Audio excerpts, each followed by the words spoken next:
ನಮಸ್ಕಾರ ಆತ್ಮೀಯರೇ, jobs exams ನ್ಯೂಸ್ಗೆ ತಮಗೆ ಸ್ವಾಗತ.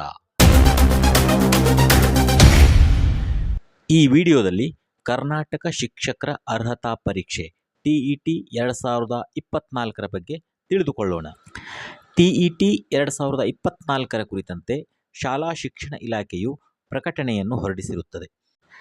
ಈ ಪ್ರಕಟಣೆಯಲ್ಲಿ ಶಿಕ್ಷಕರ ಅರ್ಹತಾ ಪರೀಕ್ಷೆಗೆ ಅರ್ಜಿ ಸಲ್ಲಿಸಿರುವ ಅಭ್ಯರ್ಥಿಗಳು ಇಲಾಖಾ ವೆಬ್ಸೈಟ್ ಮೂಲಕ ಪ್ರವೇಶ ಪತ್ರವನ್ನು ಡೌನ್ಲೋಡ್ ಮಾಡಿಕೊಳ್ಳಲು ತಿಳಿಸಲಾಗಿದೆ. ಅಭ್ಯರ್ಥಿಗಳು ತಮ್ಮ ಅರ್ಜಿ ಸಂಖ್ಯೆ ಅಥವಾ ನೋಂದಣಿ ಸಂಖ್ಯೆ ಹಾಗೂ ಜನ್ಮ ದಿನಾಂಕವನ್ನು ನಮೂದಿಸಿ ಹಾಲ್ ಟಿಕೆಟನ್ನು ಡೌನ್ಲೋಡ್ ಮಾಡಿಕೊಳ್ಳಬಹುದಾಗಿದೆ.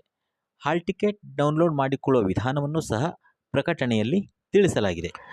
ಅಂದಹಾಗೆ ಕರ್ನಾಟಕ ಶಿಕ್ಷಕರ ಅರ್ಹತಾ ಪರೀಕ್ಷೆಯು ದಿನಾಂಕ 30/6/2024 ಭಾನುವಾರ ರಾಜ್ಯಾದ್ಯಂತ ಪರೀಕ್ಷಾ ಕೇಂದ್ರಗಳಲ್ಲಿ ನಡೆಯಲಿದೆ. ಶಿಕ್ಷಕರ ಅರ್ಹತಾ ಪರೀಕ್ಷೆ ಬರೆಯುವ ಎಲ್ಲ ಆತ್ಮೀಯರಿಗೆ ಆಲ್ ದಿ ಬೆಸ್ಟ್. ಆತ್ಮೀಯರೇ, ಈ ಮಾಹಿತಿ ತಮಗೆ ಇಷ್ಟವಾದಲ್ಲಿ ಲೈಕ್ ಮಾಡಿ, ಕಮೆಂಟ್ ಮಾಡಿ, ಶೇರ್ ಮಾಡಿ.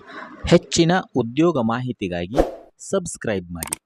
ಈ ವಿಡಿಯೋ ನೋಡಿದ್ದಕ್ಕೆ ಹಾಗೂ ಸಬ್ಸ್ಕ್ರೈಬ್ ಮಾಡಿದ್ದಕ್ಕೆ ತಮಗೆ ಧನ್ಯವಾದಗಳು. ಮತ್ತೆ ಸಿಗೋಣ. ನಮಸ್ಕಾರ.